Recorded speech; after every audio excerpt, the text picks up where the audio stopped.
Blessed day, everybody. Welcome to What the Boot.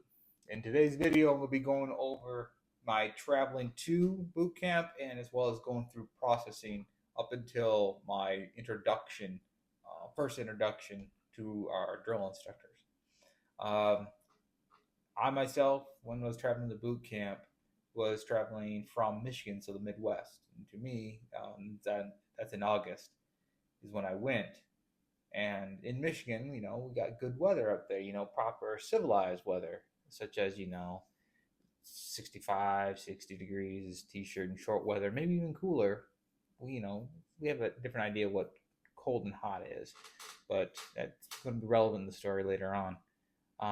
But traveling via plane from Detroit, I think we landed in Chicago, met up with a few other recruits or poolies, and then we all traveled down, a plane full of soon to be Marines.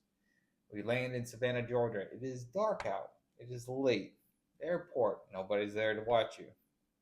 And if you ever do it, you'll probably run through the same experience where when you get there, the Marines are kind of calm about stuff and they hand you a lunch in a white box.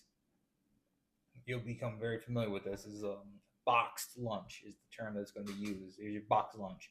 Usually comes with a sandwich, which after a little while will somehow turn into something that tastes good. But unlike in my case, I absolutely hate cheese, so I despised these sandwiches. Always have to take the bread off, take the cheese part, and see what wasn't contaminated, and eat what you can. But they hand it to you, and basically they just tell you shut your mouth, stuff you in a room. Luckily for us, we didn't have much waiting time. We mainly were basically the last arrivals to come in, and then they get everybody together, get names, get that situated, and then they lined us up to go out. Once the bus arrived, to line us up to go in the bus. Now, you know how I was talking about up in Michigan. It's August. Second week in August, and for me, I'm comfortable at 50, 55 degrees being t-shirt and shorts. Like it's nothing to me. Well, go out this door in Savannah, Georgia. Now, mind you, I've never been to the South up to this point, with a couple of exceptions, but I was too young to remember that. But going through, you know how you go through airports, sometimes they have that air barrier to keep the flies out. So you walk through the first one, it's nice, but not. Go through the second one. And next thing you know, it's smacked with southern hospitality of 84 degrees at 100% humidity. And I felt like I was instantly swimming. I don't know how in the world people live down here, but it is what it is. And almost stopped. I had to stop and try to catch my breath because it was such a shock to my system. I'm not used to humidity at that level and at that heat. Got on the bus, and of course you have their little introduction to tell you shut your mouth, and then as you're driving, you went up to Paris Island up in South Carolina, and then once you go arrive, you're gonna go to the gate, but by that time they come around and tell you stuff your head forward.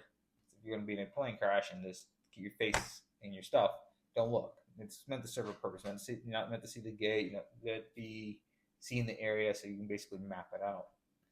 And then you're supposed to keep your head down, keep your head down, keep your head down. They're monitoring you, and you arrive. And this is where you're going to end up with that first introduction to the drill instructors. Mind you, these will not be the drill instructors that you will actually be working with. They're receiving, and probably some of the meaner cuss, to be quite honest, come on a bus and they go about giving their spiel, and that's where you start learning to enunciate. Yes, sir, I, sir. And that's about it. And so, obviously, get off, hurry up, get on the yellow footprints, so on and so forth. Everyone fills it out. And now we're going to go into a part in my receiving part where my memory is a little bit hazy. I do remember distinctive parts, and then other parts is kind of more like you watch a video and try to remember, jog your memory, or you think your memory will start swapping things around as to when they happen. But either way, we're the yellow footprints, and then they file us into the receiving building. That receiving building is big old hall. They got desks out in front of you, and they rush you in there, and then sit you down, and they start giving you instructions. And I'll be honest, it was rather hard to follow along with everything they're saying. A lot of them have a graspy voice. You're not used to hearing a graspy voice, and they're going on spitting off a bunch of knowledge real quick for you.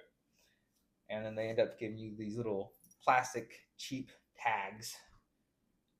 That's a little camo tag, and then you got a little white piece of paper. You still write your name on it, and then you flip it on, and that's so that they can know who the heck they're going to be freaking tearing into. After that, I do remember being followed in, and no, I'm mistaken. They didn't give you us tags yet. No, they did. They gave us our tags, if I can remember that correctly. If I had gone to boot camp with anybody, please jog my memory. I just remember us getting stupid tags, and this tall female drill instructor who was a complete dick really just railed into us, and then followed us off.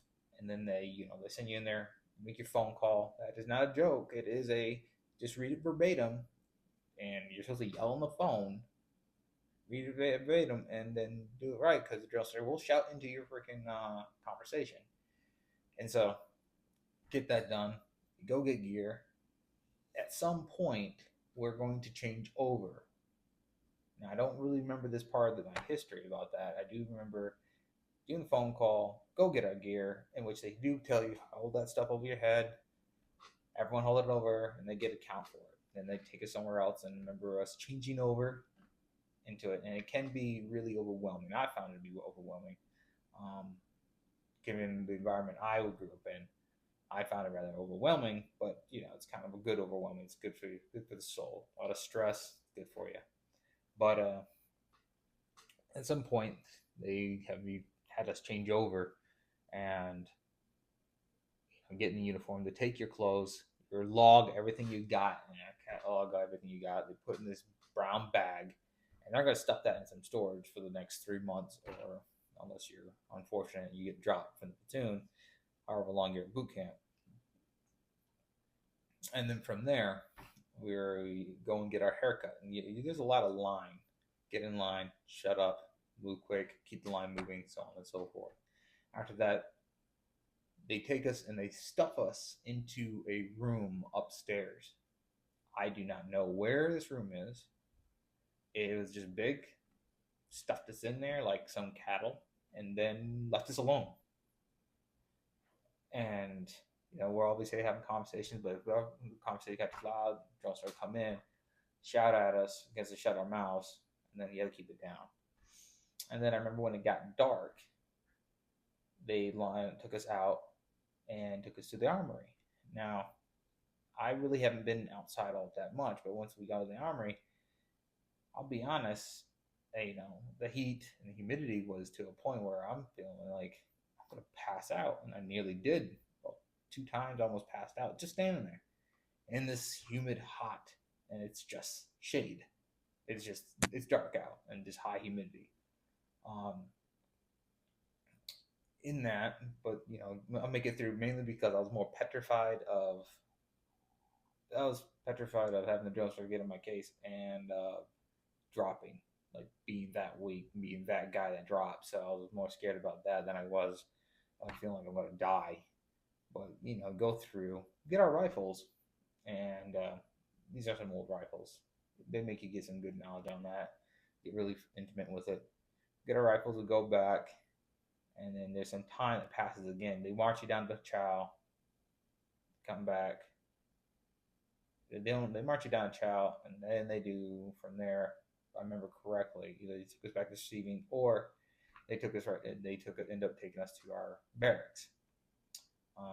Now myself, I was attached to 2nd Battalion, Fox Company.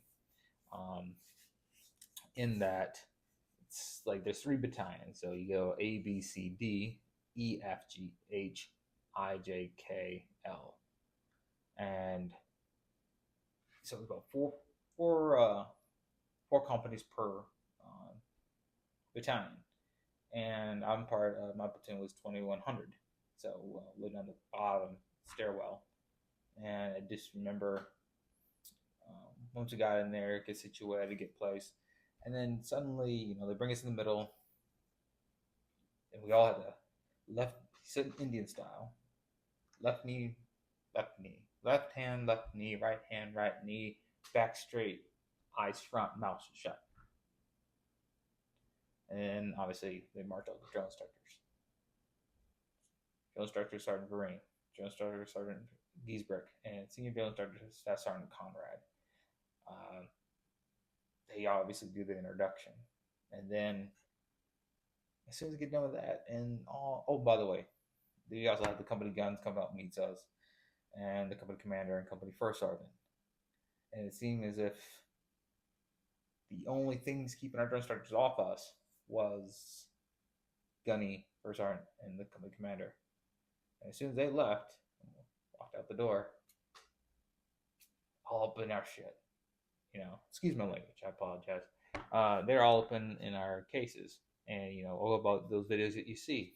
It was basically that, but, without a camera. So it's a little bit more intense when there's no camera, because obviously no camera, no evidence. And getting us all in that case.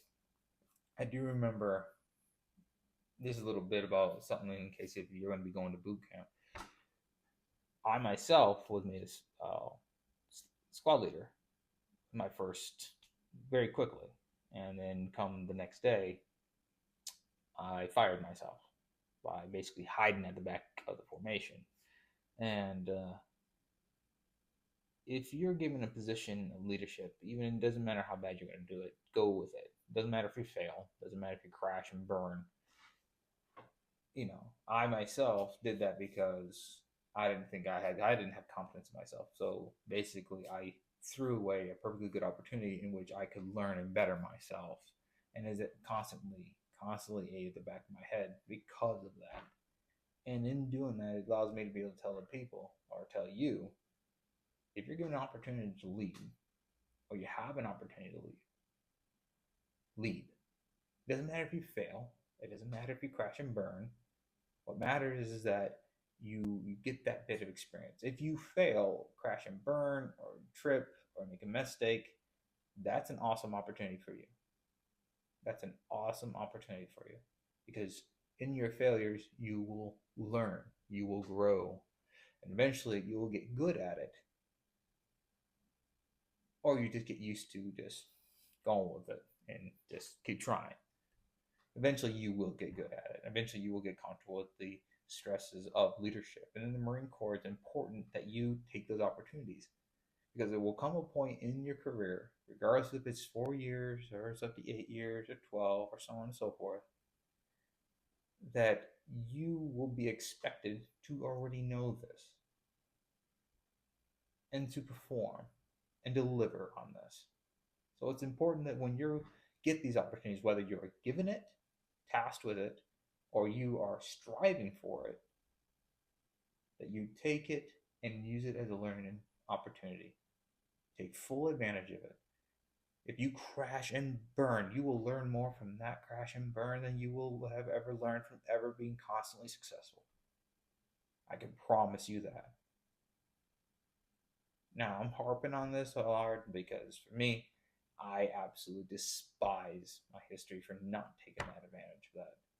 It would have been better for me to try and fail and then, get fired by the drill instructor, sent back, but I can at least say, I tried. It was an opportunity. I tried. I failed, but I got a taste for it. And then once I got a taste for it, I want the job now. And if you want the job, then perform for the job. It don't matter. If you don't like the leadership, you don't think he can lead or she can lead, you think that they are not capable of doing it, then you need to be in a position where you can step into that. And how do you do that? By putting yourself forward. By not complaining about, oh, this sucks, and whoa, that sucks. It doesn't matter. You step forward. You fail, great. You learn something. You look embarrassed? Yes. But you'll learn a lot. You'll learn a lot. So if you're going to go there, and any opportunity in which you can lead, is not trying to be a suck up. It's not trying to be a suck up. You're not trying to make all about you or about not. It's all about trying to become that leader for your fellow Marines. And you could end up being the one that makes a difference in somebody's life. I know I have. And I didn't even realize it. But either way, that's the end for this video for today. I thank you all for being here with me on this journey. I hope that this video was of benefit to you and that you learned something from it. Now it's going to be the end of that. If you like the video, give it a like and have a blessed day.